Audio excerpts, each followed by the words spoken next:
ಕೆಂಗಲ್ ಹನುಮಂತೇವರನ್ನ ಸ್ಮರಿಸ್ಕೊಳ್ತಾ ಇದ್ದೀವಿ. ಈ ವಿಧಾನಸೌಧ ಕೆಂಗಲ್ ಹನುಮಂತೇವರು ಕಟ್ಟಿದ್ದಾರೆ. ವಿಕಾಸಸೌಧ SM ಕೃಷ್ಣ ಅವರು ಕಟ್ಟಿದ್ದಾರೆ. ಬೆಂಗಳೂರಿನ ಕೆಂಪೇಗೌಡರು ಕಟ್ಟಿದ್ದಾರೆ.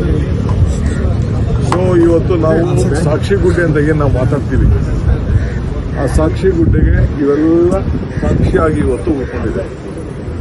ಇವತ್ತು ಮಧ್ಯಭಾಗದಲ್ಲಿ ಅವತ್ತಿನ ಕಾಲದಲ್ಲಿ ಏನಾದ್ರು ದಾವಣಗೆರೆಗೋ ಇಲ್ಲ ಅಂತಂದ್ರೆ ಏನಾದ್ರು ಬೇರೆ ಕಡೆ ಹೋಗಿತ್ತು ಅಂತಂದ್ರೆ ಬೆಂಗಳೂರು ಇಷ್ಟು ಬೆಳೆಯಲಿಕ್ಕೆ ಸಾಧ್ಯ ಆಗ್ತಿದೆ. ಇವತ್ತು ನೋಡಿ ಬೆಂಗಳೂರಿನಲ್ಲಿ ಎಂಥ ಹವಾಗುಣ ಇದೆ, ವಾತಾವರಣ ಇದೆ. ಈ ವಾತಾವರಣ ನೋಡಿದ್ರೆ, ಈ ಹವಾಗುಣ ನೋಡಿದ್ರೆ ಇಡೀ ಪ್ರಪಂಚದ ಜನ ಇಲ್ಲಿ ಆಕರ್ಷಣೆ ಆಗ್ತಾರೆ. ಈಗ ಸಮುದ್ರಗಳ ಪಕ್ಕದಲ್ಲಿರುವಂಥ ನಗರಗಳಿಗೆ ಏನು ಸಮಸ್ಯೆ ಆಗ್ತಾ ಇದೆ, ಪಾಪ ಅಭಿವೃದ್ಧಿಗಳಾಗ್ತಾ ಇದೆ, ಎಲ್ಲೂ ಏನು ಸಮಸ್ಯೆ ಆಗ್ತಾ ಇದೆ ಅಂತೇಳಿ ತಾವೆಲ್ಲ ಗಮನಿಸಿದ್ದೀರಿ. ಸೊ ಹಂಗೆ ನಮ್ಮ ಬೆಂಗಳೂರು ಇಡೀ ಭಾರತದಲ್ಲೇ ಬಹಳ ಶ್ರೇಷ್ಠವಾದಂಥ, ಬಹಳ ಉತ್ತಮವಾಗಿ ಎಲ್ಲ ಥರದಲ್ಲೂ ಕೂಡ ರಕ್ಷಣೆ ಇರುವಂಥ ಒಂದು ಪವಿತ್ರವಾದಂಥ ಜಾಗ.